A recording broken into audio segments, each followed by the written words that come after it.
Welcome everyone to the podcast. I have no idea what that's supposed to be. Thanks, Sean Sean. Connery. Sean Connery.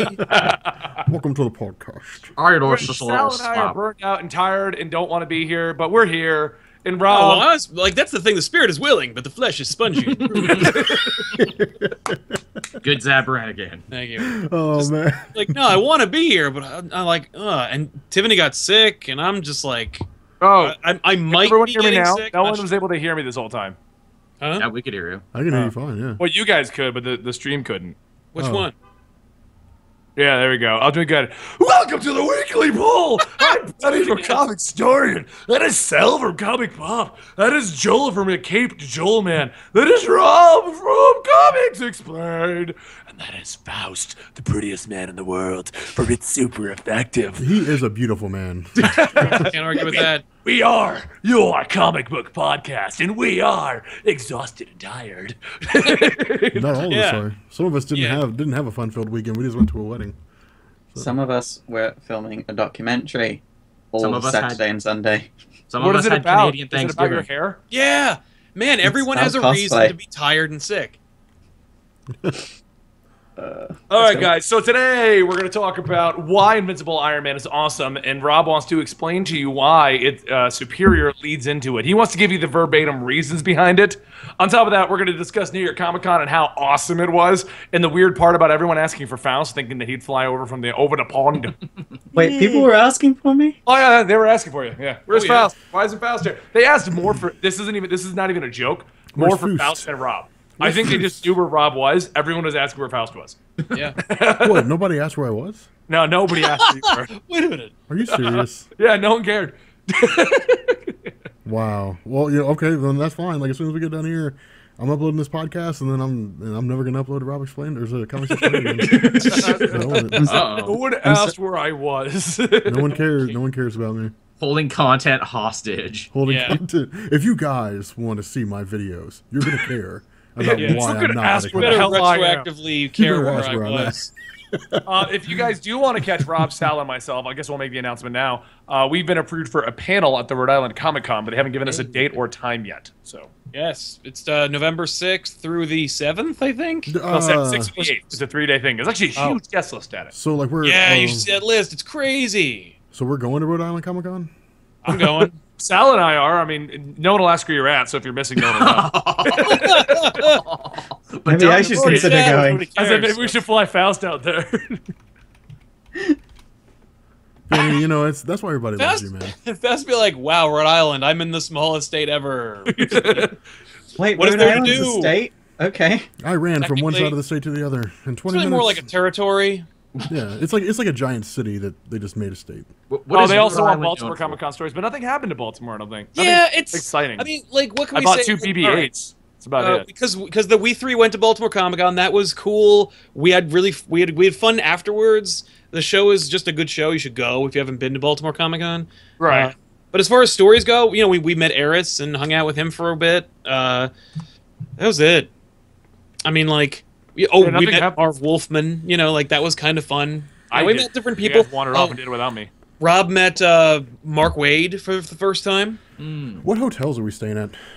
For Rhode Island? Holy God, man! Keep Yeah, just plan the trip conversation right here, going. right now on the show. Why don't He's you? booking it on Expedia as we speak. On Priceline. I'm booking it on Priceline. Hey, We don't know what days we're going. I'm literally flying in for the panel, and that's it. So you guys, you guys haven't booked anything yet. Because I they hate don't to say, told us when it you guys is. know that we're doing a show right now, right? There are people in the chat. Right But now. man, they're just as Theme of the they're show, interested. planning your trip. They care about what's going on. You're like, yo, you guys, what should I get on my hoagie? Should I get it? Oh, dude, I love hoagies, man. Hoagies. Now, do are I want so an good. aisle seat on the plane, you know, Oh, or do I dude. want, you know, an exit roll? I don't know if Okay, I'm ready okay. for that. Should we fly Joel out there while we're at it? Up? How many? Okay, how many of you guys in the chat love hoagies? Like, What I are you love doing? hoagies.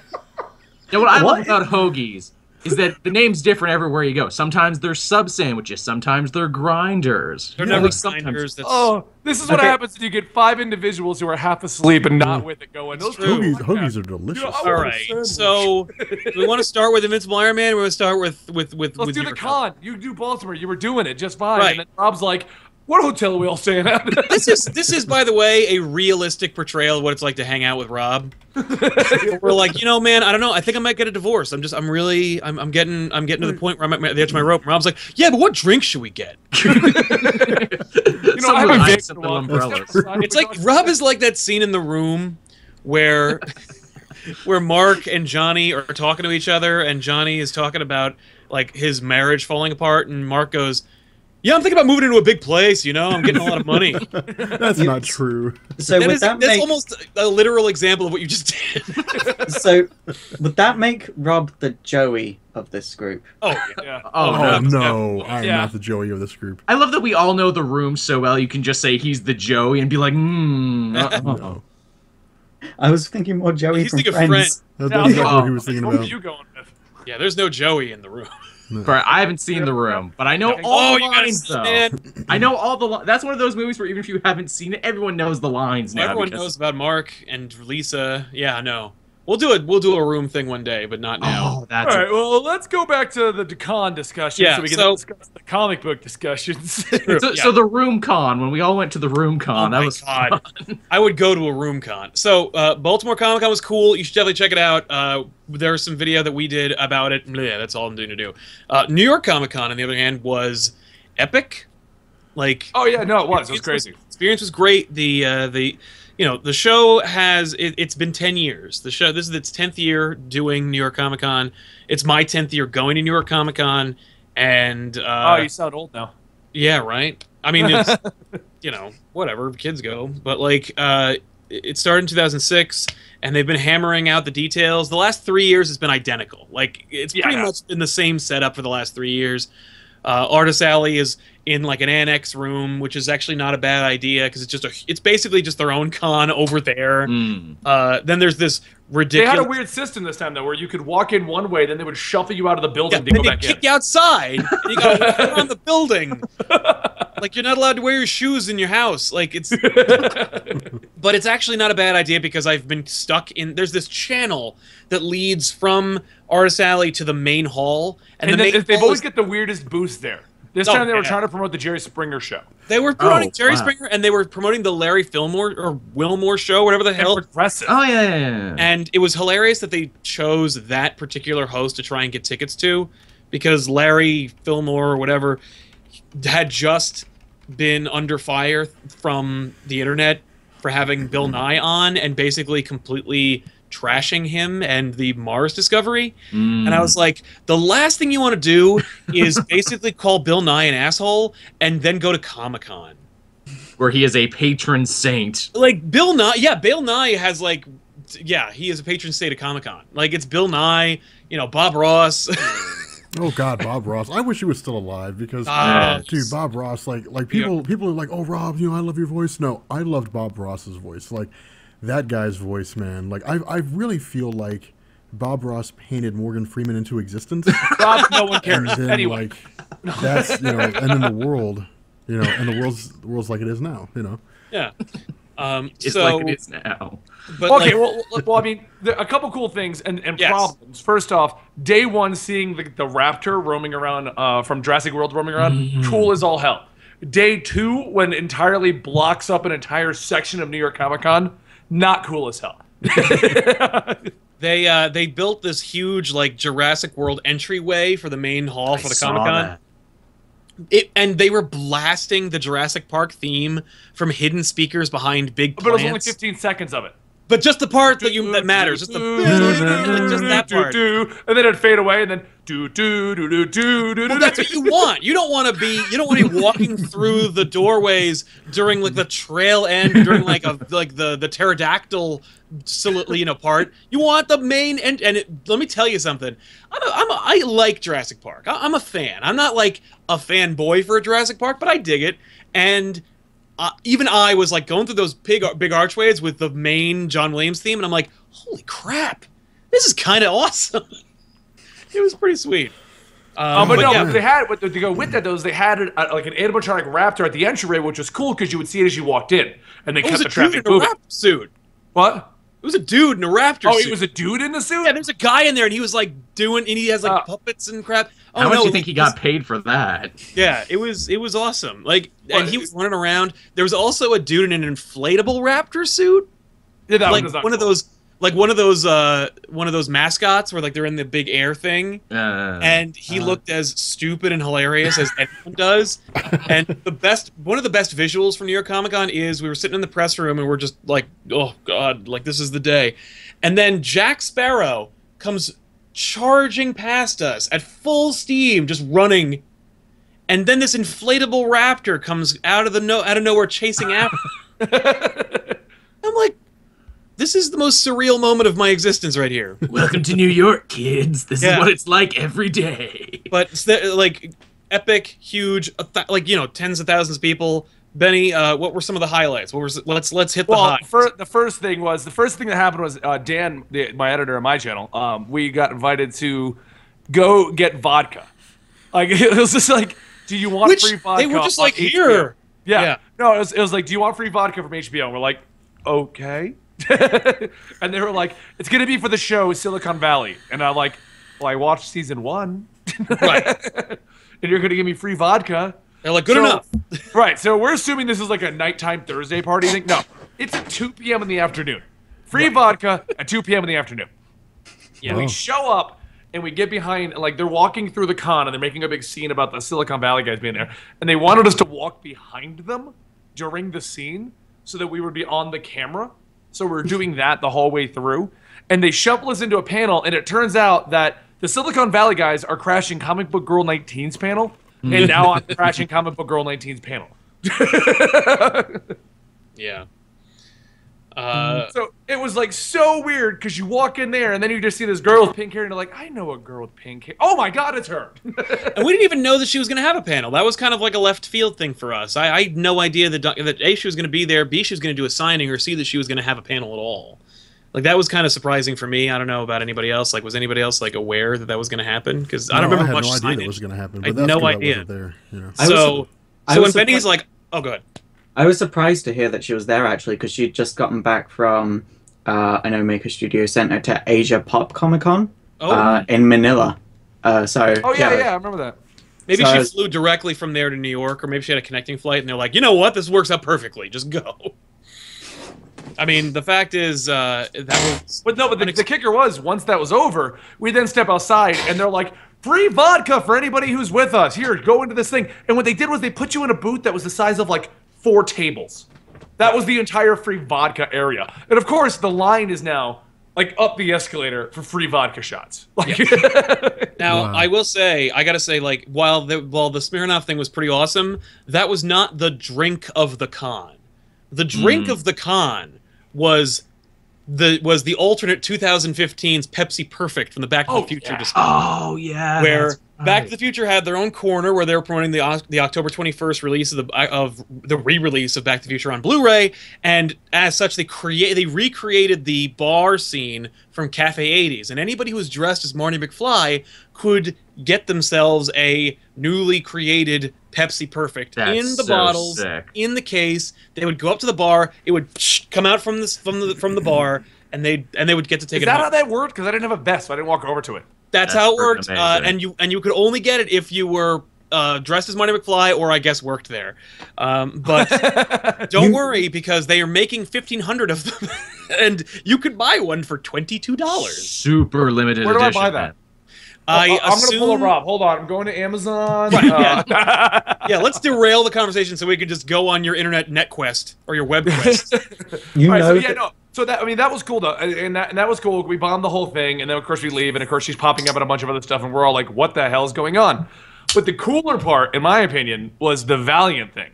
Oh my god. So Valiant, like Friday rolls around, and we team up with Valiant, and they wanna treat us to talk about what we're gonna do at their booth and what we're gonna do, and I think we just lost the Twitch feed. What? What? Did you just lose it? No, I'm showing. not- No, it's going fine. Okay, cool. So we go and they treat us. First off, tell you right now, don't ever bring the weekly. Don't ever bring me. Let's just go me, because Sal was fine. Don't ever bring me to a whiskey bar and tell me I can drink as much whiskey as I want. I think you were much more put together than Baltimore. But, I don't know what happened at Baltimore. right, you don't even remember what happened at Baltimore. But Anyone who says they remember just when Baltimore I was wasn't watching there. the intake of alcohol to food ratio so that it wouldn't be a bad ratio this time around. Dude, Right. you were getting drunk at 12 o'clock in the afternoon.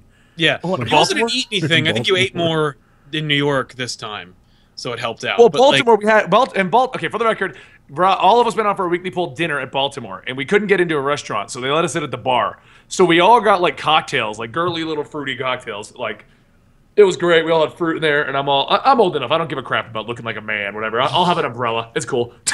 Those umbrellas are awesome. So- typically, any drink that you have with umbrellas is going to be delicious. Right, exactly. So they're all sipping theirs down, and me not because we also ordered an appetizer. So I'm thinking we're gonna get this soon. So I basically we had a really long day, and I'm just like, Yeah. take a whole cocktail down. Because And you're then I like gotta thirsty, and you drink all this alcohol instead of water. Yeah. Basically, yeah. So I chugged that whole thing down. And I ordered a second one. Well, we still don't have our appetizer, and they're dropping the ball left and right. We have no food. We have no we have nothing. Table. No Yeah. table. And so I'm just drinking cocktails, which for anybody who drinks alcoholic drinks, normally that has more alcohol content in it than a straight shot, because they'll put multiple shots in one of those things. Right. So I'm chugging these down. So by the time we sit at the table, I'm hammered. Yeah. Like He's drunk as hell, man. It's true. we're all sitting And around. by the I'm way, like, and it's I'm good to gonna know- get shrimp, and it's awesome. Yeah, it's good to know that Benny is a happy drunk and not like a violent. Yes. Yeah, like he got up from the table twice to go find the server and failed each time. Like the server just came over. To be fair, I would not. If I were the server, I would have been scarce as well. Where is she? I'd be like, yeah. I mean, Benny was like super drunk. He was like, "All right, I'm gonna go find the server." Like he staggers up. For some reason, we never stopped him. Like he staggers up.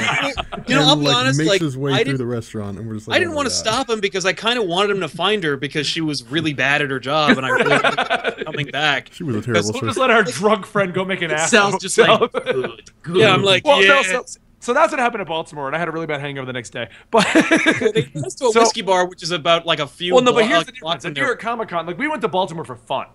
New York Comic Con, I was there for business, and that meeting was supposed to be business. Now, once again, now this time it's free whiskey, and the guy Josh, he's an awesome guy at Valiant, is just supplying us with whiskey before the food. Right. So I'm just sitting there like, okay, all right. And then I literally had to get to a point where we're trying to discuss business, and they're like, "So do you want to do more Valiant books?" And I'm like, "Yeah, I'll do no more DC or Marvel." Change my name to Ninjak. Man, they got a great business model. Ply you with booze first, then you'll be up for anything. So I'm sitting there, I'm like, "Oh, you know what? We'll do 7 days a week of Valiant, whatever, man." Yeah. Flash is Valiant horrible. story. So I realized what I'm doing. So I'm like, okay, where's the burgers? Like I look like the guy. What's his name from the Popeye? Like he's just Pluto? yeah, no, the burger dude. Oh, that's- Wimpy. Oh, Wimpy. Limp- Yeah. Thank you. So now I got slider burgers here, but now the drunk has already started. So I'm like, It was as charming and not disgusting as it was described. but it was hilarious because at the same party, Eris is there, and Eris. Like, we're all talking business with everyone, and Eris just picked some random writer, and he's just over there talking to the writer this whole time. Yeah. So we're all just drinking, but somehow, and I remember this, every time I'd get into a conversation, it would be like a legitimate conversation. It would end. And then I'm just left free-floating, like at this party, Yeah. like... Yeah, you would see like these pockets of groups that are all talking, and he would show up and be like, "Hey, what are you guys doing?" I'm from the internet. You can trust me. I'm from the internet. I'll bring you there. That But was Valiant- cool. But Valiant, to make the better situation even better, like, because you took off at like 10:30, didn't you, Sal? Or you We stayed took later? off. I mean, when they said the party was over, we went home. For the record, the party was supposed to go from like 8 to 9, and the party Yeah, ran and to like so, 11, like- 11:30. Yeah, 11:30. We were like, okay, it's time to stop, and like a few of us left. My team left. A couple of the Valiant guys were like, "We're going to bed." But no, it's funny. So Josh, the contact for Valiant, is the only one sober. The CEO of Valiant is now drunk with me, and the CEO of Valiant is bringing girls over that apparently used to intern for them. To be Yeah. like, you should meet Benny, and I'm just thinking like, worst time ever to not wear my wedding ring. Great. Why would you say that? No, I already told my wife. It's fine. No, I Just know. go with it. Well, not but- cool. I mean, I didn't do anything, so we're fine. No, exactly. There was no funny business. Right, no, nothing happened, but I'm just, so these girls keep coming up, so now we're all drunk. It's like 11:30, Sal's left, it's me, the CEO, and the one of the writers and a colorist, and we're just drinking. We're just not, the business part of the night is over. Now you just got a bunch of guys drinking whiskey freely. Yeah. And so one of the colors is like, we should all go to a strip club. Of course. As is often said in these situations, you It's would true. be upset if No, it but didn't come this up. is at where some I wanted to mention this part, because this is how awesome Valiant is. They don't want you to get yourself in trouble, because we're all drunk, and we're all like, yeah, that's a great idea. And Josh is not drunk. And he's like, tell you what, I'm going to bring you guys down to a bar down the street. You'll get one more beer, and everyone's going to disperse. And then everyone go home. Yeah. So that was Friday night. So then Yeah. Saturday, what? I was just like, wait, that was Friday? But we also, I think we also went to a convention. At some point in the Well, drunken madness. Business-wise, on Friday, I spoke to like so many people. I got to chat with DC, Jason Inman. He's awesome. Great guy from DC. Also He known as invited me John to- Wynn. He did the shit superhero or comic book fans say Yeah. video, and is also the host of DC All Access. Right. And he invited me to a party on Saturday, so I went to that one. But the way it was made out was more exclusive than it turned out to be. I'll tell you that story in a minute. But so we did all that stuff Friday. Saturday rolls around. We're getting text messages from Valiant. Now, I know Sal's good to go because he wasn't drinking, so he's already good. Yes. So I'm On the messaging DD. with Valiant at this point. They're texting me at 10 like, rise and shine. We'll see you at the booth at 11 for the signing. And I'm texting them back like, dude, I'm so hungover. We can't make it in. You were like that kid making excuses why you couldn't go to school. Oh, no, I can't go today. Exactly. Like, You know, he's legitimately like, I can't get up. we all made it there, and they gave us like the world's. They gave us bricks to eat for bagels. They were like this big. They look like little pizzas. It was amazing. I'm just imagining like Benny on his bed going, why is the room spinning? I didn't sign up for this. Yeah. No, I see. Now I didn't get that drunk. I always kept myself right below the stupid drunk. My editor got stupid drunk. So by the time we got back to the hotel room, like all night, all I hear is he's in bed. He sits up and goes, "Oh man, the room's spinning." He walks to the bathroom. You hear the sink turn on, and then he goes back to bed. 2 seconds later, "Oh man, the room's spinning." Gets up, walks to the bathroom. Then he comes back. He's like, "Why'd you let me drink?" I'm like, "I didn't let you do nothing. It was free drinks. You drank all you wanted." He did. Yeah. He did. We hung out with him a little while. It was a lot of fun. Where, yeah. It was cool. What is Tiffany saying wrong with my recollection? What is her version of the recollection? No, I don't know. I'm not in the chat. She's in the chat. Yeah. I'm not looking at it. I'm on the show right now. I can't read that stuff right now. But yeah, it was a good time. But we did. You made it. Like you had no problem getting. To the Oh no, yeah, no, I was Valiant fine. Because for me, the way I'll business drink is everything I do alcoholic is followed up by one glass of water. So the only downside to my style of drinking for business is I have to take a massive leak at the end of the night. That stuff goes right through you. It's true. I know. So what ends up happening though is so Saturday rolls around, we're all walking around making all kinds of meet and greets, some interesting ones, some not interesting ones, some odd ones. It was fun. You know who the you signing are. went over amazing. I mean, Sal, I had so much fun with that. Meeting Oh so many yeah, people. it was great. We first of all, my expectation for doing a meet and greet at the Valiant booth was just the Valiant booth was going to be a base. Yeah, And by base I mean like a base like a playground where it's like you touch it and you're on base. But no, Valiant was like, no, you get table space and chairs. And like they printed up little like name cards with our pictures on them so that when people came up to buy comics, we could say, no, we're not actually here to sell comics. Which happened quite a bit. This guy came up to me because I'm on the end and he goes, so do you write this or what? I'm like, nah, man, I'm doing this signing thing from the internet. And he's like, leave. Right? I'm like, I fair had enough, one man. guy come up who I guess just graduated art school. Yeah. So he's trying to give me that's this right. whole Oh my portfolio, god. And I'm like, nah, go talk to those guys. Like, Yeah, literally, like there's a guy, there's an artist who comes up to Benny, he's like, yeah, I just graduated from Joe Kubert's, I'm really interested in working for Valiant, here's what I've got, and Benny's like, dude, Don't tell me, man. I totally would have led the guy along. I'd be like, yeah, man, it's pretty good, you know? Well, that's such a cruel thing to... Yeah, man, actually, we just got a brand new book. We go looking for a new artist. Let me see your portfolio. Oh, just kidding. I'm from YouTube. Eat it. That's what we're Subscribe, breaking But I ours. gotta give him a card and say, hey, but also check out my channel, though. Yeah, exactly. But no, it was really nice, and fans kept coming. It was a steady stream of people who were really excited to meet. That's what I was actually shocked about, because like I thought we'd have like a few people at the beginning, and then we'd all sit there and And eat then our we'd bakes. Is that when I got like 10 tweets in the space of 1 hour? That would be some of them were pictures of you two, and some of them were just tweets like, "Where's Faust? Faust, why aren't you here? Where are you?" I told you, didn't I tell you? Nobody asked about Rob. Everyone wanted to know why Pal. Yeah. Rob, you okay there, buddy? Oh, dude, man, you guys are talking about New York Comic Con, man. I'm looking. Are you booking your hotel? No, I'm surfing Reddit. Dude. Waiting for you guys to finish. See anything good on Reddit? What's the haps on Reddit? Somebody managed to remove a fence in front of a lion's face. They used Photoshop. So anyway, so that was Saturday. Then we all just kind of wandered around, met a lot of other great people. I think the funniest one of the times was I got stopped walking between a bunch of stuff. And then like a little group formed around, and I'm like, this is not a good spot for this. Like, Yeah. It's like that bit in the movie where the bikers, they keep driving around you so you can't leave. right. Well, and the funniest thing I found was no one recognized me in general. Like, I didn't get anybody going, "You're Benny," unless I spoke. Right. Like, we could be walking, no one would see my face, and I would say something, and then I'd get like people going, "The comic story," and I'm like, "Hey." What's up, guys? So, Yeah. But yeah, no, then Saturday we did a Comixology thing, which I would have invited you to, Sal, but I didn't realize that it was like an open thing. It was for Comixology's podcast. Oh, yeah, that's right. So, but it was another free drinks thing, and Jason Inman wanted to meet up there because we're talking about doing a collaboration later. So, I mean, cool stuff happening there. But the funniest thing ever, so they had a free drinks for their podcast thing. They did the podcast for 5 minutes, and then they shut it down, and everyone's just drinking. And I'm like, what is this? Maybe it's just maybe they were just gonna they were doing a regular show and they're gonna like edit in a segment where they're like, "We're in New York Comic Con, nothing happens. All right." Weird.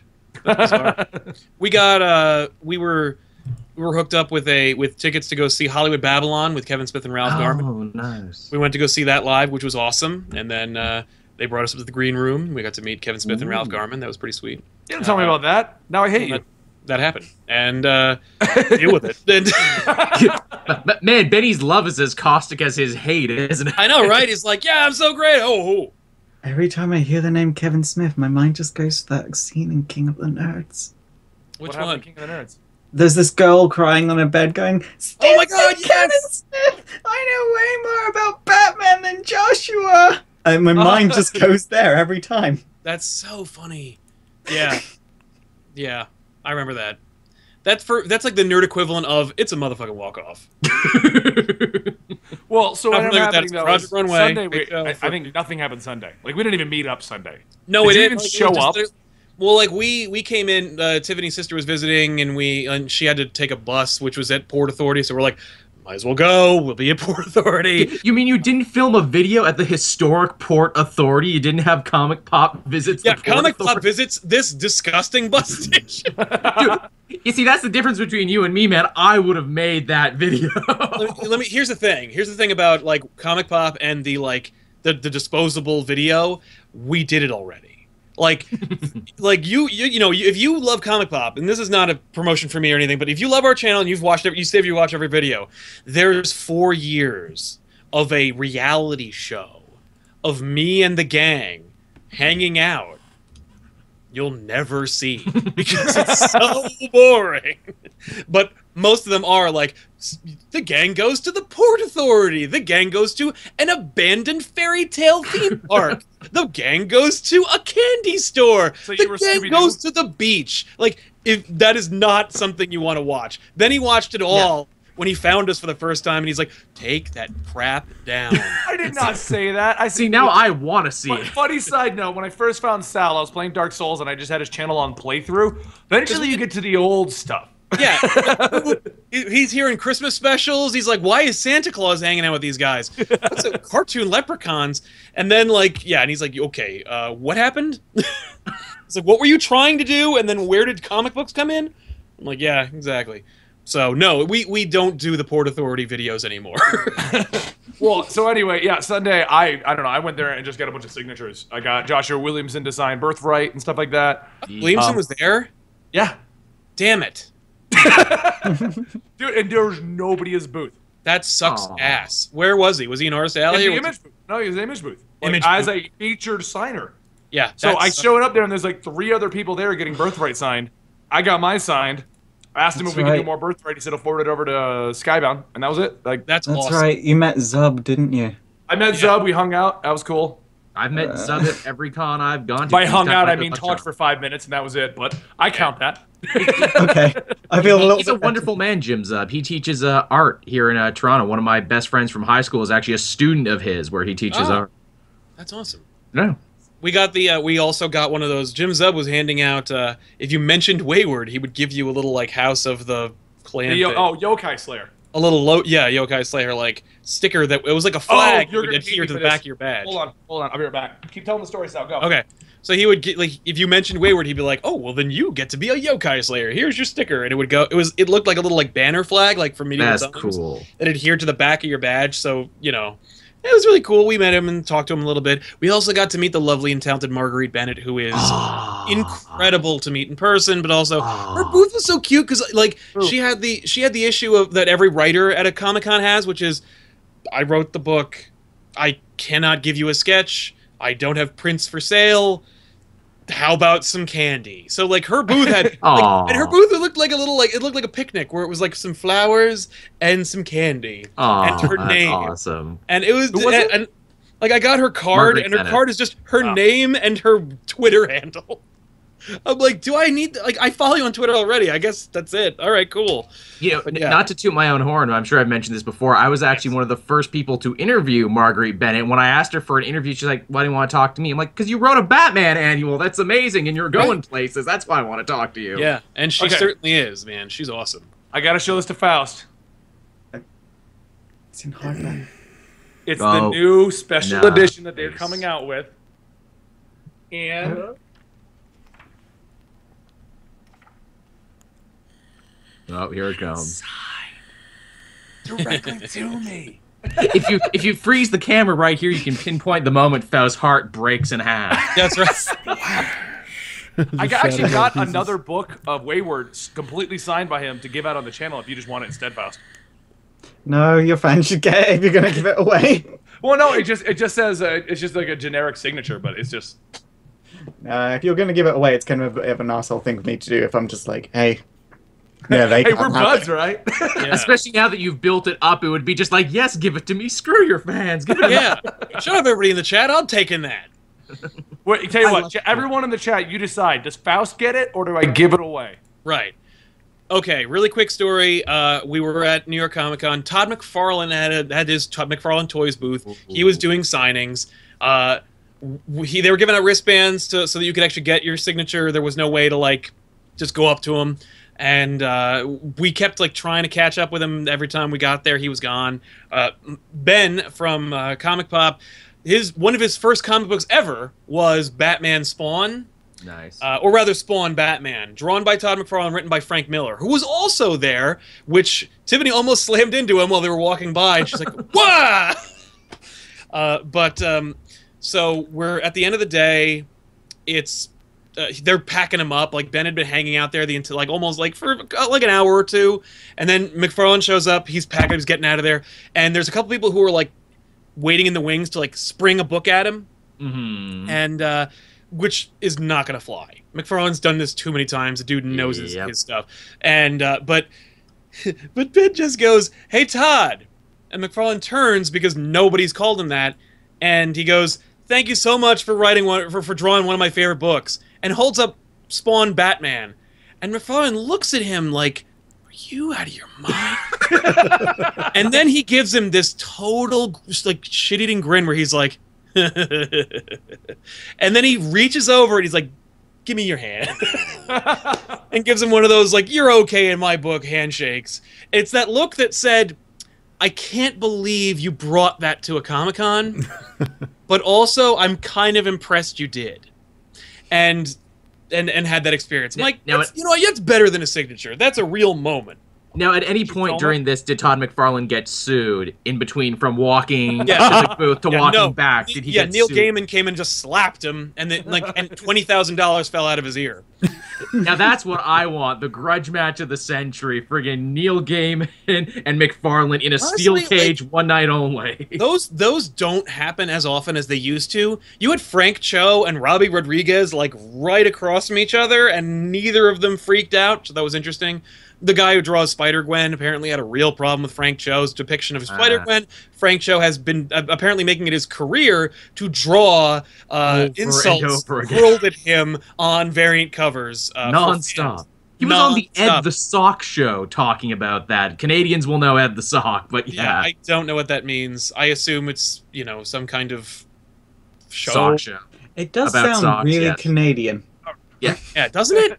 Ed the Sock is a comedy puppet, not unlike Triumph the Insult Comic Dog. He was on Our Much Music, which was like your MTV, and now he has a web show. Ah, I see. Okay, real quick. First off, both chats say give it to Faust. It'll probably be more than giving it to a random fan. I agree. Give it to Faust. Yeah, well, the chat has spoken. Don't worry. It was me. I picked it up to do it. So it wasn't even like Jim Zub handed it to me to hand to a fan. I said, I want to give this away. Yeah. Okay. So, no, it's going to Faust now. Yeah. Thank you. Thank you, chats and Benny. And secondly, is there any other stories so we can talk about the comics before we run out of the day? I'm good now. If anything comes up, of course, like since there's, it's the Wild West here, we can always bring it up in another show. I guess since we're talking conventions, it's London Comic-Con next week, and I'm going to be there. Oh, nice. I might be there too. What? Really? Apparently, I've got like an offer to head out there. I just got to work out flying out there, and I'm kind of sick, so I'm trying to figure out if I want to do it. Okay. I'm 100% serious. I might be at the London Comic Con. That's a heck of a plane ride. Yeah. I go overseas like 3 times a year, so it's not even that big of a deal. Yeah, and plus the trip to London is. Well, he'll be here. That's the point. If I'm there, though, I get a hug from Faust. Okay. Yeah. Okay. You better find that or something. I mean, if you can find me, I'm going to be in cosplay, but I'll try and find you as well. I have this image in my head of just Benny shaking cosplayers. Are you Faust? Are you Faust? Yeah. Sal likes personal space, and I know this. So every time I see Sal, I always like weird him out. I'm always like, bring it in. And I always stop myself because I know he doesn't like it. I don't mind giving hugs. I just, I don't want to get tackled like a linebacker. I just run out there like, Sal! Well, you're very intense. Okay, so let's discuss the books. There's only 3 that matter this week. The other 2 are basically previews of what's coming, so we're not going to discuss that. Sampler issues. Well, those books will come out, so it doesn't matter. Well, we talked about it last week, too. Tied into the comic book, tied into the game, so that doesn't matter either. Yeah. Right. So let's start off the top with Rob's favorite, since Rob's been quiet. The book being led up to by Superior Iron Man. Invincible Iron Man. I don't have it anywhere. Yes. We know what's being led up to by Superior Iron Man for a couple reasons. 1, because Pepper Potts isn't there. And 2, because Tony Stark refers to his armor as having a biological, basically the same kind of armor that he had, the Extremis 3.0 armor from Superior Iron Man. And like, what about a combination of all these things. It wasn't his armor basically bionic friggin' Civil was. War? It was a It's been symbiote. bionic since Extremis. It was a symbiote in Superior Iron Man, or a variant. It was a combination of his Extremis technology and his symbiote. Yeah. Why would you drop that? That was good tech. I'd want to keep that. I know. Yeah, that's kind of weird. His exact wording was, it scares people. Yeah. Fair Symbiotes enough. are scary. I liked the art. There's a bomb in that book. A bomb that, is either... There's no way to throw away. This is Bendis's mic drop event implication. Are we talking about? Are we talking about at the end, or are we talking about the beginning? The flirtation in the flirtatious conversation. Okay. Bendis drops a bomb. Can we talk about that? Well, I think that's what we need to talk about. Well, no, it's a week later. Says, I made hold on. This point forward, we're going to be discussing Amazing Spider-Man, Doctor Strange, and Invincible Iron Man. Right. There will be spoilers because we're going to be discussing them. They came out last week. If you don't want spoilers, thank you guys for watching. We're going to spend the next probably 15 to 30 minutes discussing these 3 issues. That's right. So thank you for joining us. If you just wanted to hear the con stories, we'll be back next week. If you don't mind spoilers, stick around. Yep. Fair enough. Okay, go. Oh my god, dude! Okay, so the scene that in question is Tony Stark talking to an equally intelligent person. He's trying to bang her, and he's asking her for like what high tech crazy secrets she is sitting on. Being a genius and a futurist, what's she sitting on? What's the bombshell she's got in her back pocket? And she basically reveals that she can cure mutants Without hurting them. Without hurting them. She can literally cure mutation. She invented the plot of X-Men 3. And Yes. the whole kicker of that is that's never happened before. Like, no one's ever Well, achieved you know what that is. That's going to be their excuse as to how they can shift him over to Inhumans. Because here's my crazy theory crafting on this one. Yeah. They're going to start curing mutants. If you can't be cured, then you've been an Inhuman the whole time. Or you go over to the new planet, the mutants. I think that the fact that I think obviously someone's gonna steal it, or the government's gonna procure it, or whatever. But the point is, somebody bad is gonna get or she's gonna do it, but someone evil or someone malicious or someone with good intentions who will take away mutant powers, which makes them a bad person, is going to use this to make people start to force mutants to lose their powers, which will force mutants to leave the planet, which will lead into mutants going away. Well, that's what Bendis said. Like, during the conversation that Tony Stark was having with her, he was like, you shouldn't keep that in your head because, like, a psychic will find it. Like, right. They will take it out of your head and they will use it. And they will, for bad things, whatever the case may be. There are psychics, there are thieves, there are psychic thieves. Yeah, and like Stark has mind wiped himself at least twice, so he definitely has tech in his basement or garage that can do that for her. I'll just dig it out of the Stark garage. Well, okay, how about this though? Because I mean, this is more theory at the moment. But how about the fact that Tony Stark now, once again, I think this is like the 80th time, wants to make things right and correct everything, fix everything. Yeah, like the first time he did that, it was called Civil War. Yeah, well, in Civil War 2, he's doing the same damn thing. Apparently. Yeah. Civil War 2. That, like, for me, I feel like that revelation is, I don't know.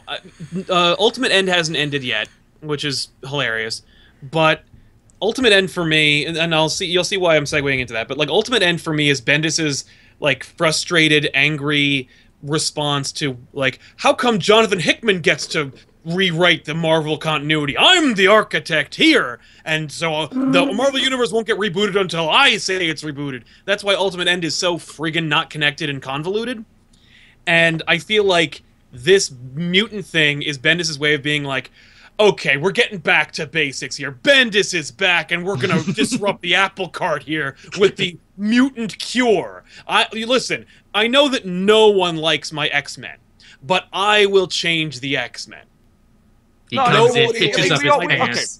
Regardless of what they want to say, we all know they're trying to shuffle the X-Men away because of Fox. Now, they were able to do it with Fantastic Four because no one, I mean, as much as nobody people like them, cares. well, as I say, as much as people do like the Fantastic Four, no one cared about the book, Well, the otherwise it books wouldn't don't happen. sell, and the movies don't make money, so get rid of them. Right, and that's why they got rid of them. But the problem with the X-Men is, like, when the initial announcement of all new outlet from Marvel, I think had 2 of them. But because they're popular, there's now 5 again. The problem is, like, Marvel Comics sees the money. Marvel Entertainment sees, like, get rid of them. We can't use them. The fact that the TV and movie studios can't get along is really frustrating. Like, so of course, there's no way they're going to be able to work. Apparently, the TV shows and the movies now, there's talks about them not linking up anymore. Like, it's just like, what's the goddamn point? The other frustrating part is Marvel Entertainment, the people that do the TV shows and the movies, are now no longer under Marvel Studios. They're under Disney Studios. Well, no, the TV is. Yeah. TV is still under Marvel Studios. The movies can go direct to Disney. The annoying thing for me is the comics have been around for longer. Why are you letting the comics, which have survived the test of time already, be affected by the TV shows, which, let's be honest, and the movies, which, let's be honest, they're good, but in 50 years' time, we ain't going to be talking about them. The whole reason for that is because Iron Man is a perfect example. Like, people go and, like, Bendis is Iron Man, all right? Invincible Iron Man #1 is Marvel Cinematic Universe Tony Stark, and that's why. Because when people say Tony Stark, I know him. He was in the movies. Like when they go to the comic book store and they buy a comic, they want to see like Robert Downey Jr. see that guy, in a comic book, and that's Right. Like that's the only reason. So basically, a douchey good guy. So that's what they want to see. They don't want to see Superior. They don't want to see him trying to amend for Civil War. They want to see a douchey good guy. They want Who, Rick at the end of the day, you know, is going to do the right thing, but he may try to sleep with this girl or have an underhanded remark for this, or you know. Yeah. And that's been frustrating for me because before the movies, I could read Iron Man, but ever since then, every Iron Man story to me is just read as Tony Stark. You know, for a smart guy, he's quite dumb. Yeah. Although, okay, I do want to make one joke. First off, I want to talk about the one joke, and then I want to talk about the ending of Iron Man, so we can move on to the other ones. But who else loved the joke about Thor? If I was Dude, I'd have Thor fly in. I love that. Dude. If Yeah, you when did he was that, like, I'd he's like, leave. "No, get out of here, get out of here." classic Bendis sense of humor right there. Yeah, that's. And I love I even Thor, mentioned though. that. In my She's like video. floating down there. She's like, just Yeah. flies away. Yeah, no, like I mentioned that in my video. I was like, Bendis is kind of returning Iron Man, you know, to his roots, whatever. I was like, but he still keeps the funny stuff. Yes. My question too in the 8-month gap. Hey, what happened to Teen Abomination? I kind of liked him hanging out. I liked the idea of Tony having like a little son. Little Probably off brother. with wherever Pepper Potts is now. That was guess. weird. Okay, and here's what I don't. Here's like Bendis. This is why. Bendis, this is why you're so confusing to me. In an interview, Bendis was like, "We're going to see Pepper Potts come back, and we're going to see Happy Hogan come back." And I'm like, "Well, to the best of my knowledge, Happy Hogan died. Like during Civil War. That was the whole point of the Teen right, Abomination. yeah. No, I that was the don't whole- care. Like he's like not alive. Well, he's like, I didn't read anymore. it. New universe, new rules. This reboot isn't so much a reboot. We've established that. We've all talked about that. No way. But it is giving them the rights to do what they want with. Now, the joke I had with Rob, and if you followed us on Twitter, you saw us joking about the whole Superior Iron Man thing yesterday, is Superior Iron Man is going to be answered in Invincible Iron Man. But it's not really leaning into that. Like, there's literally a gap where he's now good guy again, and we just don't have Pepper Potts here. No, it's Yeah, I mean- like Invincible Iron Man doesn't say like it doesn't start off with like last time in Superior Iron Man. Like it doesn't start off that way. Yeah, I mean, And I got a feeling we're going to get our answers in the same manner that we're going to get the answer to the Thor, what Nick Fury said to Thor. Like, they're just going to say it in an offhanded panel, and someone, because I read comics so bad, somebody's going to fill me in later. Oh, did you miss that? Yeah. I mean, believe what happened. I mean, I guess a lot can happen in an 8-month stretch of time, which I guess is what everything's starting at. But they don't open the new comics by saying, "Hey, 8 months after the end of Secret Wars." Well, here was my thought on that. Like my thought was, and I'm kind of with Benny on this. Like I think that Secret Wars was supposed to be like a brand new, cut everything, you know, cut the that's old my stuff, theory. It was supposed to be a start crisis. fresh. It was supposed to be a crisis, but they kind of backed out. And so what happened was once they were like, okay, we're not going to cancel everything out. We're just going to kind of continue on, and we're going to use Secret Wars to get rid of the stuff we don't want. Yeah. That when Secret Wars started getting delayed, they were like, well, we got to do something. So they were like 8 months, and there was just like a huge, you know, Marvel-wide thing. Every single title has to start 8 months after Secret Wars. That way, they can come back and pretty much write anything they want to fill in the holes. But still, like, And I have to say, my favorite thing about this 8-month gap is someone in the comments the other day was saying, "Yeah, but DC has never done a time skip like this." And I was like, Oh, Later. oh, sir, no. it's called 1 year later. Literally a whole year later. And then there was a whole series called 52 that explained what happened in between all that. Yeah. but no, that's exactly what's going to Even happen. their Like, TV shows are doing it now. The Flash starts like 6 months in the future. Yeah. well, that's what they're going to do. Like, you know, when they had time runs out, you know, and it was suddenly, you know, the Avengers and New Avengers jumped 8 months into the future, you had the solo titles that were covering that 8-month period. Like, if you want to know what Captain America was doing, you know, during that 8-month period, like, all you had to do is read Captain America, you know, read Steve Rogers comics. And that's what they're going to do here. Like, I can almost guarantee they're going to come back and they're probably going to do, you know, the DC Year 1 thing, where they're going to say, or I guess Zero year thing, where they're going to say, like, a whole line of comics that's going to go on for a month or 2 months or 3 months or something like that. This can, you know, 8 months ago or 8 months prior. You know what they do? Well, they could do. They had last days of. They need 8 months of to be the thing. Okay, well, hold on, because I do want to discuss this. The thing that they've been saying since the dawn of all new, all different Marvel coming out in October is, go ahead and read it. Nothing will be spoiled for Secret Wars. Right. Oh, God. Has anyone seen the last page of Invincible Iron Man? Bendis spoiled That's the a shit bit out of a Secret Wars. spoiler. Like, dude, and That's what- kind of important. Okay, that's what I didn't get, you know, because like I was going through the Marvel subreddit, And there were like so many questions. People were like, can I just pick out all different Marvel? Do I need to read anything before Secret Wars? And they're like, no, just start. Like, no, just jump in. It won't change anything. I was like, either that's being written by comic book writers or by Marvel people, secretaries or something like that, or the people there don't know what they're talking about. Because Invincible Iron Man spoils the hell out of Secret Wars. Still not as bad as Spider-Man. I mean, try gonna help me if you try and hop into new Spider-Man as a fresh. I don't need to know anything. And I was trying to stupid thing over here. But the big panel reveal, you guys didn't say it right then, right? I didn't miss the one thing right there? No. Okay. We've already announced it's going to be spoilers. Doctor Doom, The man. last panel to Iron Man shows Doctor Doom in a suit. Perfectly fine. Yep. Yeah. No face. With his face. Somebody on my channel was like, he probably went through the Siege Perilous. And I'm like, you know what, at this point, probably... I have no idea. Whatever. Was that his trade? Was that the thing he got to keep after being God? Where it's like, oh, I'm defeated, but I'm keeping the face though. Yeah. Yeah, He didn't get a new face with the.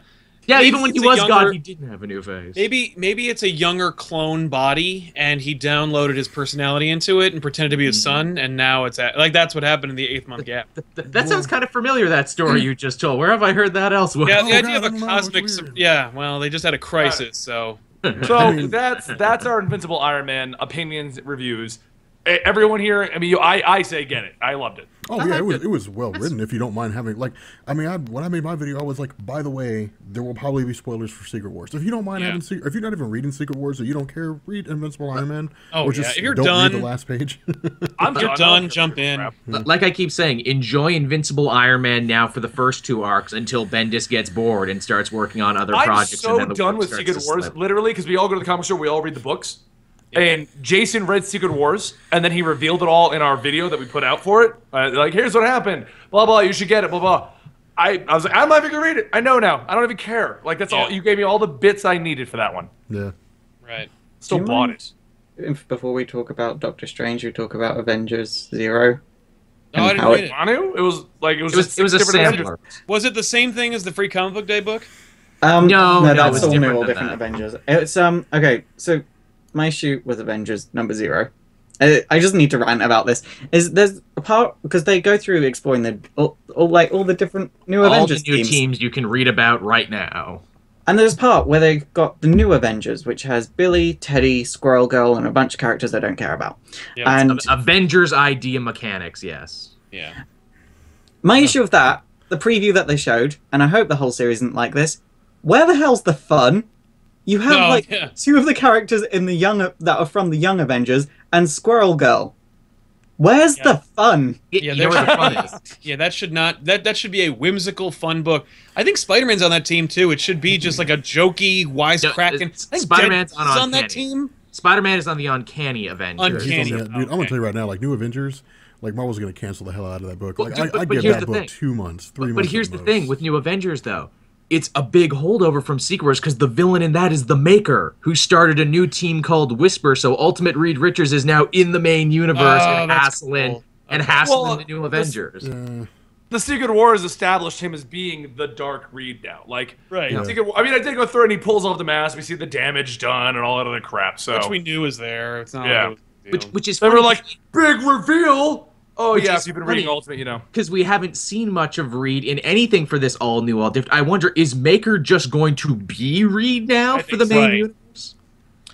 Well, I mean, like, we don't know. I don't know. I think they're going to keep the 616 Reed under their hats until Secret Wars is over.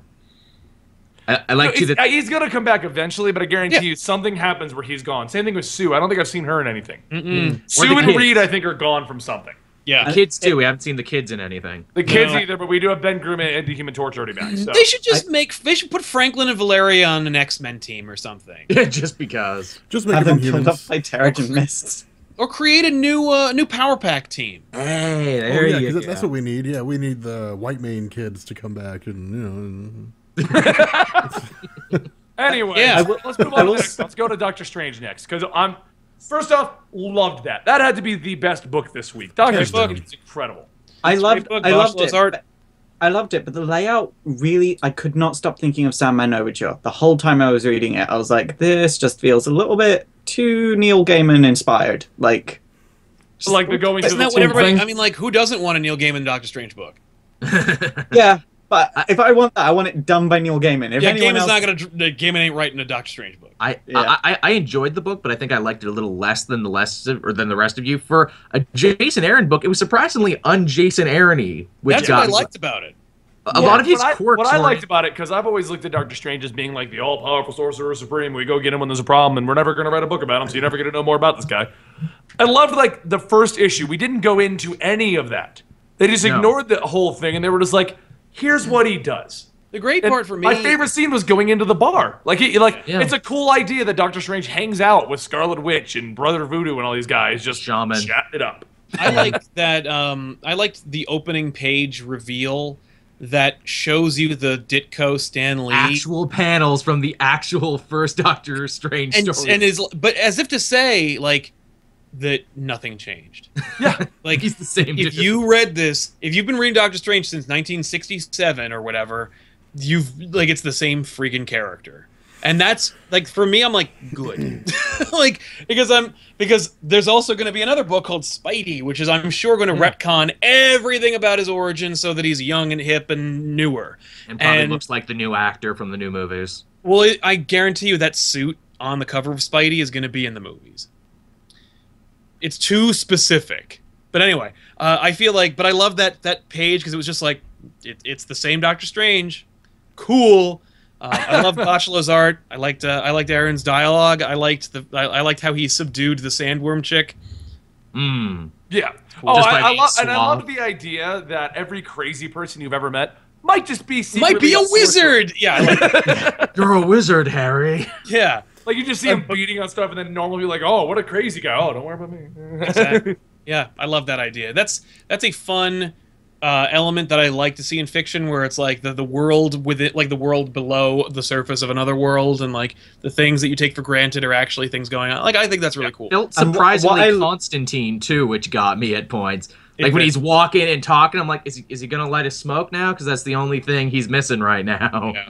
And what I did get a very Constantine vibe. The way that the walk, the stance, everything was like the hands in the pockets, slouch over. Thank you. I'm glad I'm not crazy. I'm glad I'm not. No, I saw that, especially with the way Constantine's being written right now. It looked almost like identical.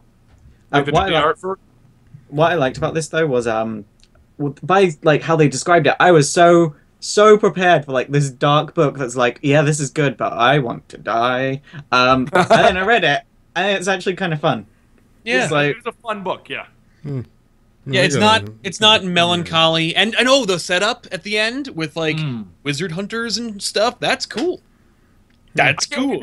I'm surprised. So far, I really enjoyed it. Yeah, no, well, see, here was the cool thing I liked the most about Doctor Strange is they didn't treat the readers like idiots. They weren't like, oh, hey, guys, by the way, like, here's the origin story of Doctor Strange. Like, he was a surgeon who was an asshole. He got into a car wreck, and he went to He was Dr. House MD. Yeah, he was Dr. House MD. You know, like, we didn't need the origin story. Like, people know who Doctor Strange is. And if they don't, you could literally just tell them during the credits. Yeah, and that's when a the really movie cool comes thing.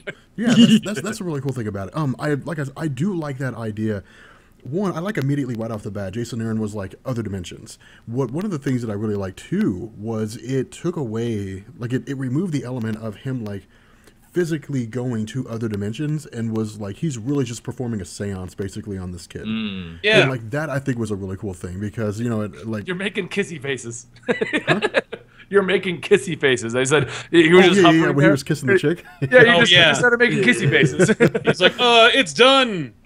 I mean, I like the way, like, I like the pacing. You know, I like the way it's written. You know, because Jason Aaron set the stage and made it simple. Like, hey, some bad stuff's happening, and I think it'll be Dormammu most likely. But you know, they're like, hey, some bad stuff. They better happening. bring him back. Come on, he's going to be in the movie, so of course it's going to be. The dude was in Marvel vs. Capcom. Yeah, I guarantee Mordo and Dormammu and the Ancient One will be in it. I mean, heck, in the Ant-Man comic, they brought back, what's-his-face, Evil Industrialist, even though he'd been dead since the original Ant-Man story. They brought him back because he was going to be in the movie, so he's going to be in this you're talking about Cross. The red dude. Yeah, Darren Cross. He's died since the origin. He never came back. Yeah, well, he died of a heart attack. All right, so let's talk about the last one then. All right. Spider-Man. So here was a kicker amazing about Spider-Man. There's going to be a book called Spider-Man, which we haven't seen yet. But that's the Miles book. Amazing that's the Miles book. So here was a kicker. Like, when I made my video on Amazing Spider-Man, I was like, okay, first things first, this is an example of how all new, all different Marvel is not that all new new. It's at nothing. all There's different. nothing. I new was or like, different. if you want to know what's going on in Spider-Man, like you're gonna have to read comics from like 2 years ago. You're gonna have to read everything Slott ever wrote because Slott pays Yeah. off everything he's ever done. Hey, here's Horizon Labs and Max Modell and everything. Dude, You know I what, literally honestly- had to go through that. Like I had to go through all of it, like from the launch of Horizon Labs through Superior Spider-Man. Like I kind of touched on Spider-Verse. I was like, and then Spider-Verse happened, and then jumped into like going into the story. But that's Dan Slott, man. Even the cliffhanger ending on that one was It's like, a callback oh yeah, to Superior. Yeah, Yeah, I was like, oh yeah, right. I remember that. That was still going on.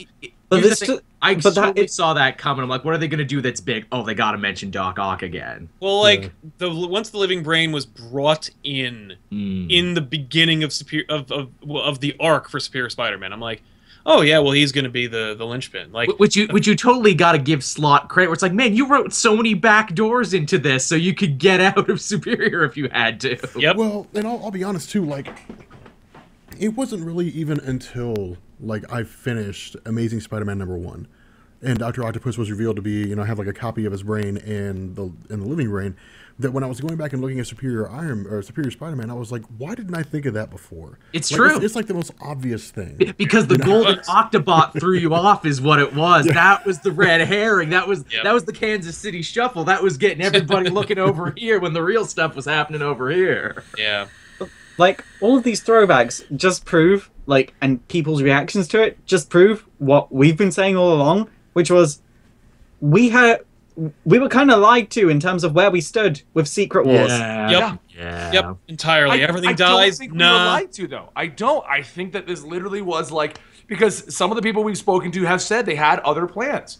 And I think Marvel jumped on board with, no, we're going to do it. We're going to finally reboot. We've never done it. And Yeah, they started and you never planning will. it out. Yeah, and they planned it out, and they were like, They got cold feet at the last second. Yeah. Yeah, They were I there at the altar, but then they runaway brided it right at the end. At least own that. Like, don't keep saying, yeah, gonna be, yeah, for sure. Well, they did No, say, because they never because said, it- they said, they did expressly say from the beginning, this is not a reboot. Yeah, I guess. It's a They pizza. always No, said they it wasn't a expressly said it's not a reboot, but it kind of is.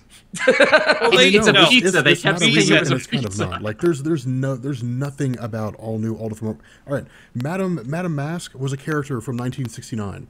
All right, she's been around for decades. And she's going to be Like- on TV, so we need to bring her back and make her a big character Yeah, again. like advanced idea mechanics been around for decades. Amazing Yep. Spider-Man been around forever. Like you got to read stuff before Secret Wars. Doctor Strange, you can read stuff before Secret Wars to know what his character's about. The Ultimates, Blue Marvel, Adam Brashear is before Secret Wars. Like all that Yeah. stuff is all before Secret. You're it's going to not a need to in reboot. order to get to know who the hell Blue Marvel Yeah, to know who Yeah. Marvel is. And since everything before Secret Wars is still relevant, what was the point in destroying 616? You could have literally just moved the Ultimate Universe over. Well, because we Yeah, still it was almost like they wanted to just kill Ultimate Universe again. well, hey guys, we gotta sell those trades. So if you want to know what's happening in all new, all different, go read the all old, all different. All familiar. Maybe that was a part of it. They were worried about trade sales, and everyone's saying it's a reboot. You don't have to read the old stuff and all that other crap. Didn't that hurt DC the fact at the is beginning of the amazing. New 52? Yeah. Well, what they do in the new 52? I was saying, didn't that hurt them, the loss of No, it did. sales Yeah, and trade? because only the classics sold at that point. Killing Joke and all that crap. But And Batman and Green Lantern, because they basically got to keep going, but that's a whole other topic. Yep. But no, so I mean, Amazing Spider-Man, because we haven't actually talked about what happens in it, is basically does pick up exactly where it left off. At the end of Spider-Man, Horizon was destroyed, or Parker Industries, Parker Industries was destroyed. And he was like, how are we going to keep going? And now Parker Industries is worldwide. They've invented a lot of technology. Three internets. Peter Yep. Parker's now in the limelight while he's got like other people pretending to be Spider-Man. Yep. So Okay, he's- he's got a whole crew of backup Spider-Man, like Hobie Brown, and I assume Spider-Man 29. I was like, look, I got a Yep. job for you. How would you like to dress up like me so I can be everywhere at once? Yes. Right, if yeah, only well, and, we and they even made a whole big stink about, well, he's underpaying himself, so he'll still be poor Peter Parker, Yeah, but he he's owns all this. He's still relatable, everybody. It's fine. He's not a multi-gazillionaire. He's still just like you. He's just, Yeah. you He's know. not Tony Stark yet, guys. He's a poor man's Tony Stark. But it's Peter Parker. He's going to lose it in 2 years. Oh, of course. He'll fuck it up. He's gonna go spend it all at the casinos. Somehow, someone. Oh, I Well, hope like- that's how they do it. And I asked this in our review, and I also mentioned this on the internet. I was like, "Where's Aunt May?" And No the reference guy she to was her with, yeah. at all. Like, not even like Aunt May would be proud. Nothing. We got Uncle Ben because there's an Uncle Ben Foundation, but we got Which I no thought was- Aunt May. And I'm really hopeful, and I doubt this will happen, but I kind of want them, if they're gonna Spidey it up and be like, everything's the same except for Spider-Man's origin. Fold Ultimate Aunt May over the octogenarian that took care of him forever, because I'm so sick of dead and dying Aunt May. I would like to have relevant, fun MILF Aunt May. Cool one, yeah. Yeah, like Aunt May's always on her deathbed, man. It's Yeah, always but oh like- my God, Aunt May's about to die. What are we gonna She's do? gonna Like, be let her die. in the movies. She's gonna be played by Marissa Tomei. It's true. Yeah. So like, I She's kind of like, want what real. did they I have kind of want on Ultimate that? Aunt May because like I want Ultimate Aunt May, and I kind of want Ultimate Jameson. That's If cool. the Aunt Mays in the movies get any younger, it's going to be teen mums. My son is a Spider Boy. Yeah, the life of a teenage Spider-Man's mom. No, it would. But see, one thing I would like to see though, like continue on, is the whole like Aunt May, J. Jonah Jameson, like we're bumping uglies thing that was going on. Oh Like, my god! that was Well, a funny circumstance. it was his dad, not Jay Jonah. It was his dad she was with. Oh, okay. What? No. What are you You know, talking Aunt May married J. Jonah Jameson's father, about? Oh yeah. Okay. which It I would be guess still weird if it was happened. the- Yeah. No, yeah. That I must thought still you were be talking an about Peter's actual- dad. I'm like, I'm pretty sure he's not. alive. Yeah, no, Peter's dad is not gay. Yeah, that's kind of messed up. But dude, okay, what a I mean- twist.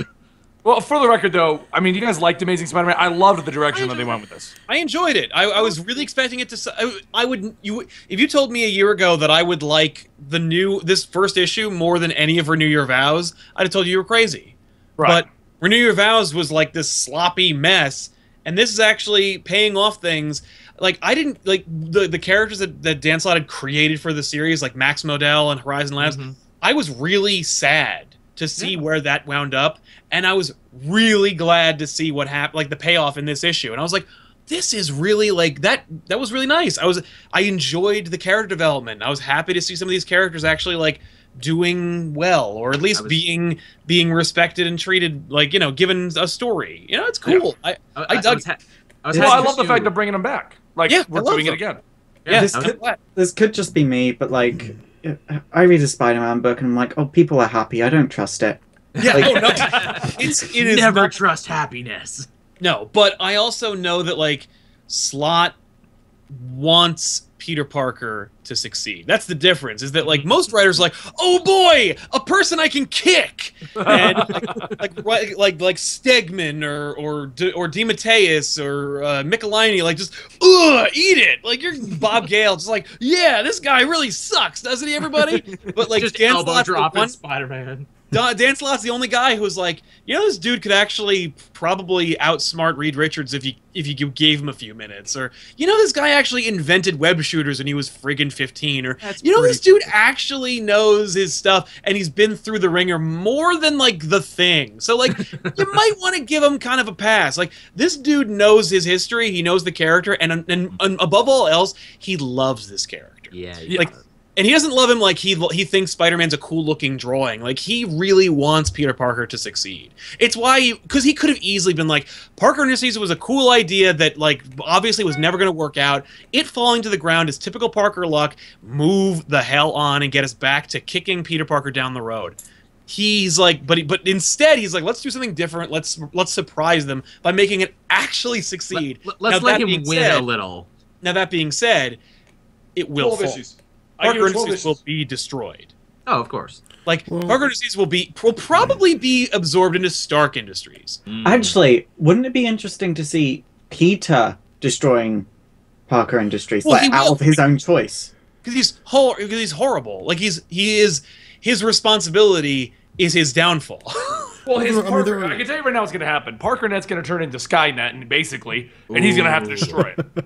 No, like, Well, they're already setting the stage for that. Like, I mean, you already had, you know, Technology's being stolen. no, like, yeah, so Johnny Joffrey, whatever her name is, like, that Oh was my God. basically like working for Black Cat, and that was, and all right, look, the supporting cast is cool, you know, like seeing all those characters come together and seeing how they're being developed and so on and so forth, you know, that's a really cool concept. The problem that I have with the story is that it felt like, at the end of the day, a typical Spider-Man story.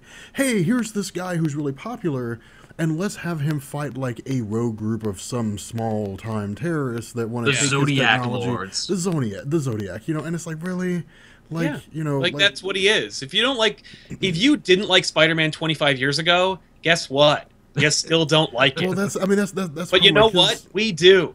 Well, his supporting cast is cool, but his villains are garbage. No. How many times can this you is my throwing my fight theory the out. vulture? Whose villains are better? What? Like Who has a better rogues gallery?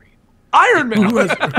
Iron Man has an amazing rogues gallery. What superhero besides Batman has a more identifiable and better rogues gallery? Identifiable? right. Hardly. Like Flash. developed rogues gallery. Sure, Spider-Man has that. I mean, Kraven is a great character. Like we know who Kraven is. No, we know, Kraven is not a great character. No. Kraven was a great character because of your Kraven's go-to? last time. Yeah, Kraven was a great story. character. No, Venom is a great character with the whole Eddie Brock thing. Carnage is a great character because I love the idea of seeing a psychopath. Like there's great characters in Spider-Man's continuity. The problem is, at the end of the day, it's a top tier character in Marvel Comics, just kind of like fighting what amounts to muggers. Yes, that's the whole point. Spider-Man but to me, fought Galactus. He wouldn't be Spider-Man anymore. No, but to me, it's not interesting because we know how. Like I know how. There's no suspense here. It's not like, oh my god, like are they going to crash Parker Industries? Like are they going to use this technology to destroy his company? No, of course not. It's encrypted. He's like, we've got 12 hours until they break through my encryption. Okay, well we know what's going to happen. 12 hours. Him and Hobie Brown are going to get. But then they're going to save it all. But then the last time that they did something big and out there with Spider-Man that I can recall, because I'm not a huge Spider-Man reader, was Spider-Man and the X-Men. And that was hilarious, but it didn't sell well. No. I mean, like, you want a cosmic, Spider-Man book? You got Spider-Verse, where they saved the multiverse or something. You got 2099, where he's traveling through time and space doing whatever. Yeah, you got, Spider-Man... They're doing both, and I foresee Amazing going in the direction of more out there storylines because we have like 5 other Spider-Man books following Peter Parker doing normal stuff. Yeah. If you want to see Spider-Man like going big time and not like the book called Big Time, but like Spider-Man like dealing with like next level threats. There's a story from like the 90s called like where it's one of the Spider-Man books where he fights Thanos, and it's not him fighting. It's like he dies. And and he meets Thanos because Thanos is banging death at the time, and like you do, what up, Spidey? Like you do, and it's a typical Spider-Man story, but he's still dealing with Thanos, and it's what happens when that like when Spider-Man faces against like the only thing that I can think of that Rob might enjoy is when Spider-Man fought Firelord and defeated him. Of course, and let's have him beat a Herald of Galactus. Well, the problem is, Rob, is that Spider-Man is not. He's not like the Avengers. Spider-Man is like on the level of like Daredevil. He just has strength and web shooting. No, I get that. You're not going to see Daredevil fighting Galactus. I get that, man. But like you have Amazing Spider-Man #1, which says, okay, Peter Parker is no longer like just a street level crime fighter. Like he's no longer the guy fighting on the street. Like he owns a corporation. He's a higher up. He's part of this. His position in the hierarchy of society on the planet Earth in Amazing Spider-Man #1 is a reflection of his position in the ranks of Marvel comic characters. Like he's right up there at the top now. And so the idea here is after it's all said and done, like he's Spider-Man, he's Peter Parker, he owns Parker Industries, he's got all this money and all this technology and stuff, like he's gonna go fight thugs. And it's like, really? Well, that's why he hired people to do it for him now. But see, to me it feels like lazy storytelling because instead, like, write riveting stories where he's dealing with corporate espionage. How do you know? How do you know he's not doing that? They are. Yeah, by having thugs steal a wristband. No, Joffrey and Anna Marie are clearly working against him in his company. Oh yeah. Now that's an element that I like. Like that's what the kind of thing that I'm talking about. Like to me, that is the thing you want then. But you're basing an entire opinion of the brand new run on the first incident. You don't even know what's going to happen. How do you know he's not going to chase this thing down? And it turns out he's traveling through the dimensions again. And more Lun's here. You're like, I hate this because he's going to fight thuggers and mugs. And that may very well be the case. But the purpose of a first issue is to reel people in. Yeah, but you're trying to reel in Spider-Man readers. You're not trying to reel in people who want to see a Galactus. I think they are trying to reel in new people, and that's why he's like that's why he's Iron Man. Because I mean, he is Iron Man. I'm sorry, like his Spider-Man's his bodyguard. He owns a tower. It's got his name on it. He's got. But they even make that joke in the book. Like they lampshade the heck out of that in the book, going, "Yeah, but I'm a really poor man's Tony Stark." Yeah, exactly. I'm a poor man's Tony Stark. No, that's dumb. Like I cap my own salary, man. Over here, Longtar's like, is Rob about to be wrong again?